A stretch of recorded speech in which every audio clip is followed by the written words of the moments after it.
êtes sur TV Vendée et vous avez fait le bon choix. Soyez les bienvenus dans ce journal du mardi 26 mars. Voici le sommaire.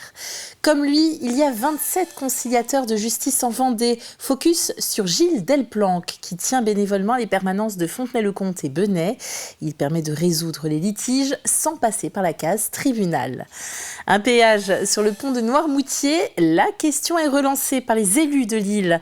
Par un recours gracieux, ils obligent le conseil départemental à débattre de la question lors de la prochaine session ce vendredi.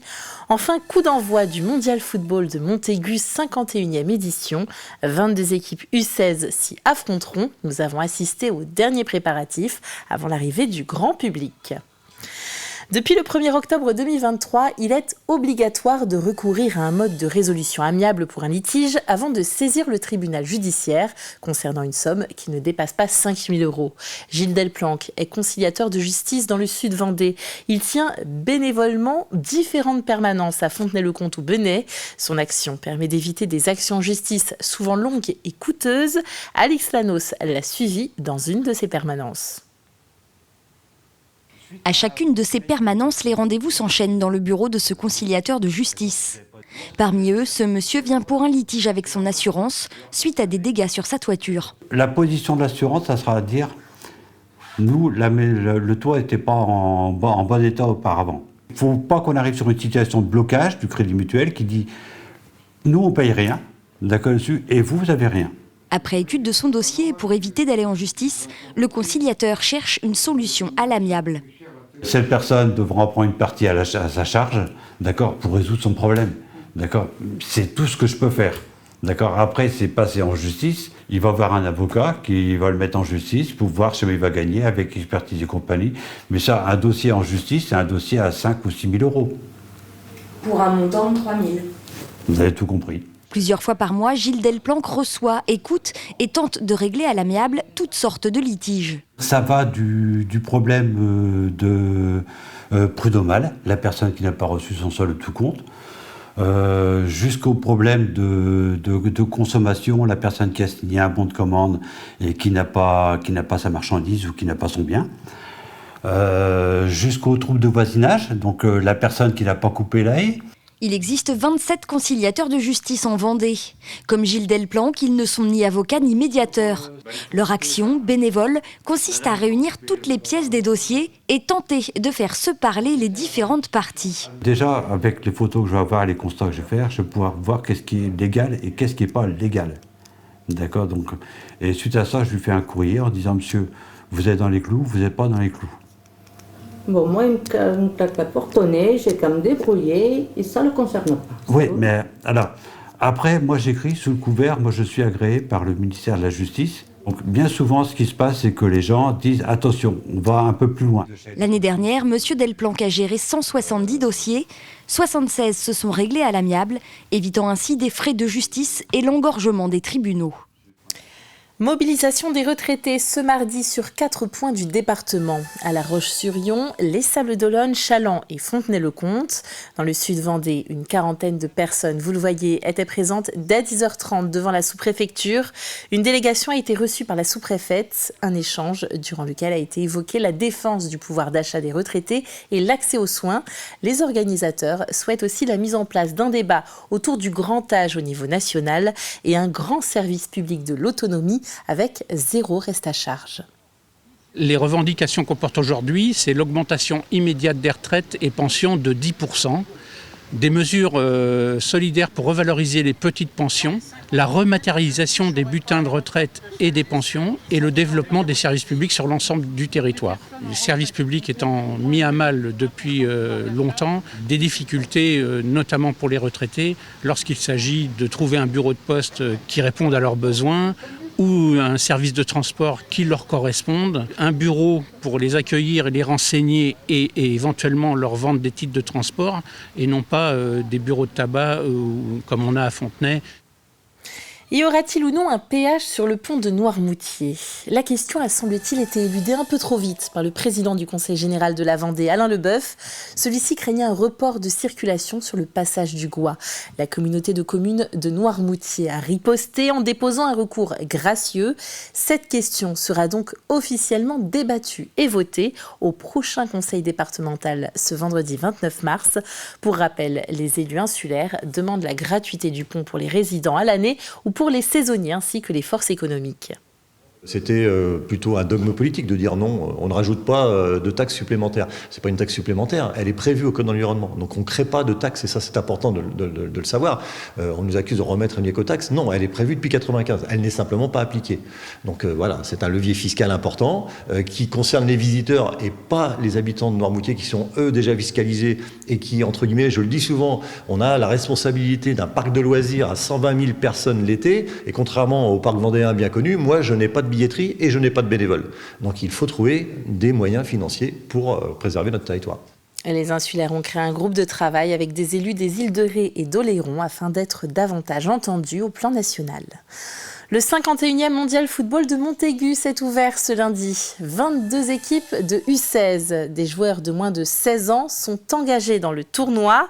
Les talents de demain, venus du monde entier, 1 heure avant le coup d'envoi, notre journaliste Julie Morini a tâté l'ambiance. 1 heure avant le coup d'envoi, les invités d'honneur du tournoi arrivent. Les Coupes du Mondial sont enfin là. L'effervescence est à son comble. Il faut dire que pour les organisateurs, c'est un travail à l'année. Depuis 51 ans maintenant, la compétition est une institution. Quand on parle un peu autour de nous du Mondial Football de Montaigu, tout le monde, oui, c'est la semaine qu'on coche sur le calendrier. Donc oui, c'est vraiment une institution. 50 ans, c'est pas rien. Quand on voit le nombre et le nom des joueurs qui sont passés à Montaigu, de Ronaldo, Benzema, Deschamps et compagnie, tous les grands noms du football. Donc ouais, c'est vraiment une institution. Donc c'est pour ça qu'il faut qu'on continue à la faire perdurer le plus longtemps possible. Et dans les gradins, les premiers spectateurs arrivent.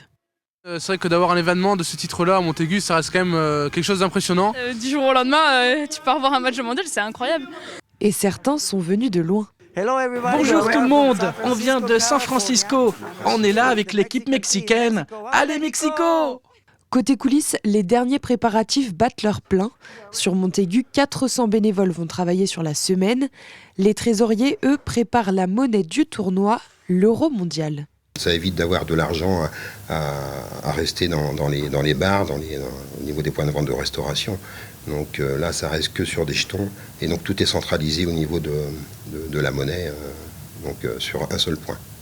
Et oui, pour acheter ces boissons chez Dédé, il faut donc utiliser ces jetons. Derrière le bar, tout est prêt pour hydrater les supporters. Super ambiance dans l'équipe en plus. Et les gens sont super sympas, le public, on n'a aucun souci avec le public. Ouais. 16h, le coup de sifflet est donné. La Suède a affronté le Mexique pour le match amical d'ouverture. Score final, 1-1. Et on jette un œil au programme du mondial de ce soir. La France affrontera la Côte d'Ivoire et l'Arabie Saoudite sera face à l'Argentine pour le groupe A. En groupe B, on assistera au match Japon-Mexique et Pays de Galles, République tchèque.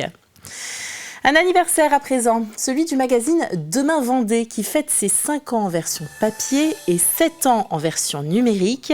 Alors ce journal est trimestriel. Le dernier numéro a pour thème « Au cœur de l'arbre et la forêt ». 70 personnes étaient présentes pour l'Assemblée générale de l'association à La Roche-sur-Yon. L'occasion de rappeler les missions du média, inspirer et donner envie d'agir au cœur d'une période complexe et incertaine. Donc ce que propose Demain Vendée, tout simplement, c'est une exploration plus inspirante dans un contexte sociétal que beaucoup s'accordent à dire qui peut être incertain, complexe, anxiogène. Donc nous, on propose une exploration qui vise à donner de l'espoir, à donner du sens, et en donnant la parole tout simplement à des personnes qui expérimentent de nouvelles manières de faire, de nouvelles manières d'être, en tout cas qui partagent sans doute un nouveau regard sur le monde. Donc on dit qu'on est explorateur des transitions, explorateur des évolutions humaines et sociétales au service du vivant, ce qui soutient la vie, voilà, tout simplement. Et le vendredi 5 avril à 19h30, Demain Vendée proposera une soirée au cœur de l'arbre et la forêt. Ça se passe dans l'amphithéâtre de l'ICES à La Roche-sur-Yon. Les fans de Johnny étaient comblés avec cette double séance de dédicaces dans une galerie commerciale de Luçon. C'était ce samedi. Fabien Lecoeuvre, chroniqueur télé, spécialiste de la chanson française et auteur, était présent pour dédicacer sa BD Johnny, la voix d'une génération. Patrick Roussel, également l'ancien chauffeur et garde du corps de l'idole des jeunes, présentait lui son livre « Tout le monde l'appelait Johnny ». Ce livre, l'ancien chauffeur l'a écrit pour montrer le vrai Johnny qu'il a connu. En me voyant, ils revoient l'artiste. En fait, ça leur fait revivre l'artiste et les moments où ils l'ont rencontré. Voilà. Alors même si, pour certains, j'étais pas toujours très très sympathique à l'époque, mais voilà, ça leur fait revivre ça en fait. Et c'est assez amusant en fait. On le voit ici en Vendée, la peine encore que les gens ont pratiquement 7 ans après sa disparition, c'était un membre de leur famille qui s'en est allé. Et on le sent, c'est ça qui est assez émouvant, c'est touchant, on en aurait presque les larmes aux yeux. C'est-à-dire qu'on voit qu'ils ont vraiment perdu quelqu'un, si vous voulez, mais de très proche. C'est-à-dire qu'il y a vraiment ce manque absolu. Et puis ce répertoire, vous savez, sur 1350 chansons, il y a plus d'une centaine de tubes.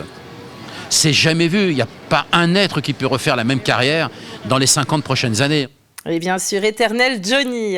Allez, on jette un œil à la météo de ce mercredi matin. Le flux de sud-ouest est dynamique. De nombreuses averses circuleront et ne laisseront malheureusement que peu de place aux rayons du soleil. Le vent de sud-ouest gagnera en intensité. Vous le voyez, on pourra atteindre jusqu'à 60 km/h sur la côte et pourra même, avec certaines bourrasques de 75 km/h, les températures vont continuer à être basses. On n'enlèvera pas son pull, puisque le matin, nous aurons 4 degrés sur la Roche-sur-Yon, un petit peu plus comme toujours du côté du littoral, avec 7 à 8 degrés et de la pluie, toujours de la pluie. C'est la fin de cette édition. Merci de l'avoir suivi avec nous. Passez une belle soirée sur TV Vendée.